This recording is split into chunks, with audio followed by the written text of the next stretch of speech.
ఏడు చక్కగా ఉన్నారు అందరూ. ఊర ఏదైనా కొండ్రా అంతే ఓసి పదరా బండి కొనింది మన్నాడు పెండగడు పీడిగా అని సుజుకి షోరూమ్ తీసుకొచ్చి ఏట్రా ఈ పసుపుది కొనేస్తావా లేకపోతే ఈ నలుపుది కొనేస్తావా లేకపోతే అదుగో వస్తుంది చూడు ఆ బులుగుది కొనేస్తావా అని అడిగాను. ఒరే నాకైతే ఈ నలుపుది తెగ నచ్చిందిరా అందుకే ఎంచుకోండి చూడండి బుడగలు కూడా ఎలా కట్టాను రా ఏటిదే వైసిటీ లాగా ఉందని చుచ్చులు నొక్కి పారేస్తే తెగ తిరిగి పారేస్తుంది.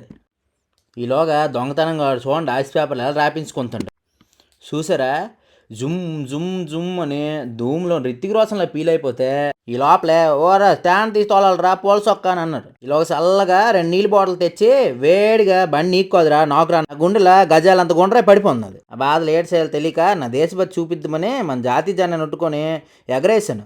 పుల్లు గుండెల దగ్గర నింపించుకుని వచ్చాను. పోన్లే ఆడికైతే ఏంటి మనకైతే అయితే ఎలాగో తోలేదు బండి మనమే కదేటి నా చేతి మీద పెద్ద తాళాలు ఇచ్చినాడికే ఓ అది కాదురా చిన్న తాళం ఒకటి ఎత్త నాగురు అని చెప్పి ఇచ్చాడు సోరుముడు. చూడండి ఎలా తోలుకొచ్చేస్తాడు పీడిగా మాయా ఈ 2 చక్రాల బండి 4 చక్రాల బండి వాళ్ళు కోరుకుంటున్నాడు రా నీ లవంగ మంత బుర్ర వాడితే ఇంకో 2 చక్రాలు గట్ట తగిలించికిరా ఎంత గుడికెళ్ళి పూజ చేయించను పూజారికి ఇవ్వాల్సిన ఇచ్చాంలే మా హనుమంతుడికి ముగిసి రూమ్కి వచ్చాను గోధుమ తినేసి పడుకుని పోను ఇక ఉంతనైతే ఏడు అలా చూస్తాను రా వీడినైతే సబ్స్క్రైబ్ చేసుకోవచ్చు కదేటి.